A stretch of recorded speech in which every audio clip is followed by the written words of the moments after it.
ഇന്ന് തിരുവോണം. ഓണം എന്നതിലുപരി ഞങ്ങളുടെ ഏറ്റവും വലിയ സന്തോഷം എന്ന് വെച്ചാൽ ഞങ്ങളുടെ കുഞ്ഞിൻ്റെ പിറന്നാളാണിന്ന്.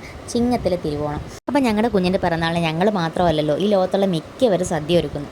അങ്ങനൊരു സന്തോഷം കൂടി ഞങ്ങൾക്കുണ്ട് കേട്ടോ. കഴിഞ്ഞ വർഷം എല്ലാവരും ഓണം ആഘോഷിക്കുമ്പോൾ ഞങ്ങൾ ഞങ്ങളുടെ കുഞ്ഞപ്പന് വേണ്ടി വെയിറ്റിംഗ് ആയിരുന്നു.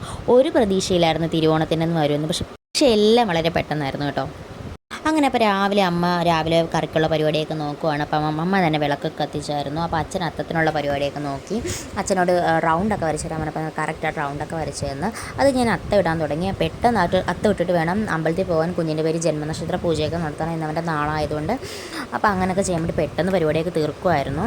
അപ്പോൾ കുഞ്ഞെണീറ്റ് പിന്നെ ഒന്നും നോക്കണ്ട, ഒരു പരിപാടി എനിക്ക് നടക്കത്തില്ല. അവൻ എൻ്റെ കയ്യിൽ നിന്ന് മാറത്തില്ല. അലമ്പായിരിക്കും. എണീറ്റ് കഴിഞ്ഞാൽ കുറേ നേരത്തേക്ക് ഭയങ്കര അലമ്പായിരിക്കും. അപ്പോൾ പിന്നെ എൻ്റെ അനിയനുണ്ടായിരുന്നു. അവൻ പിന്നെ ബാക്കി ഞാൻ ചെയ്തോളാം നീ പൊക്കോളാൻ പറഞ്ഞ് അവൻ എന്നെ സഹായിക്കുമായിരുന്നു. അങ്ങനെ അത്തത്തിൻ്റെ പരിപാടിയൊക്കെ കഴിഞ്ഞ് ഇനി ഞങ്ങൾക്ക് അമ്പലത്തിൽ ചെന്ന് തൊഴണം. അപ്പോൾ അമ്പലത്തിൽ നിന്ന് തൊഴുത് ഇനി വീട്ടിൽ ഒരുപാട് കാര്യങ്ങളുണ്ട് ചെയ്യാൻ.